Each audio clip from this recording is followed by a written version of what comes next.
we've talked about this concept of emailing, and to me, one of the skills of the future of the sales professional or business development person is to be able to write.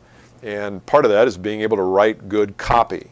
And part of that is being able to write good copy in an email. Since a lot of our communication today is done through emailing and documentation and writing, we need to be good writers. And there's one of the challenges in writing an email is many times we write it from the standpoint of what can I get out of this relationship. In other words, we usually don't just write an email to say hey to someone. We write it because there's a problem somewhere, or there's an emotion, there's a difficulty, or I'm writing it to someone in the case today where I don't even know them and they don't know me.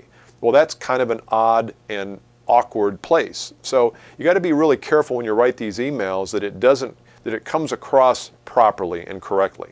And so today we're going to talk about how do you write a prospecting email. And all these emails that we talk about on these videos, this video series, are in the book Email It, and you can find it there in the lower third of your screen where to go to get it. There's 20 different scenarios, everything from how do you write a connector email to how do you write an email to a potential strategic partner, how do you write an email to a long-lost client, what about a resistant client, we've talked about that, what about a client who just disappeared off the face of the earth.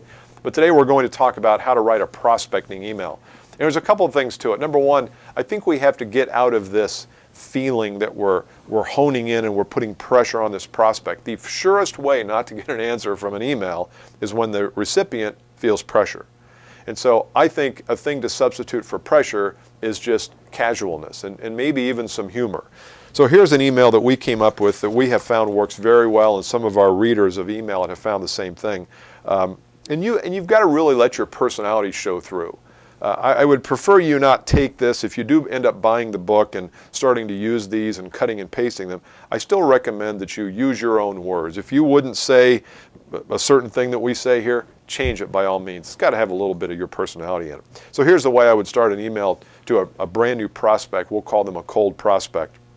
And by the way, I wouldn't spend a lot of time counting your money on these emailing to cold prospects because it's very difficult. But if you have to do it, you don't know me, here's who I am. Let me tell you why I'm writing. I'm using this format because I hate making cold calls probably as much as you hate getting them. So I thought I'd spare us both the agony and just drop you a note. So that's a way to just add some levity to the situation. Nobody has gotten that email before.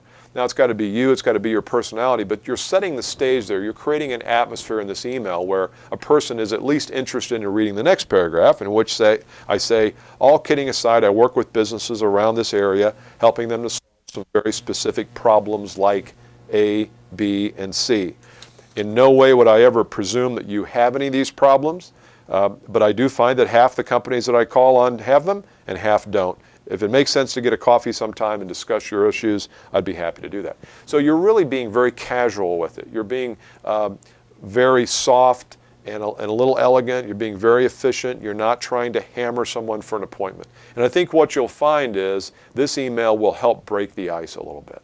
So make sure you stay tuned for some of the modern emails, some modern rules of emailing. And if you liked what you heard here and like the tones of these, make sure you go to Email It, Seller's Guide, and buy the book. It's only $20, and there's also some other videos in there too. Take care.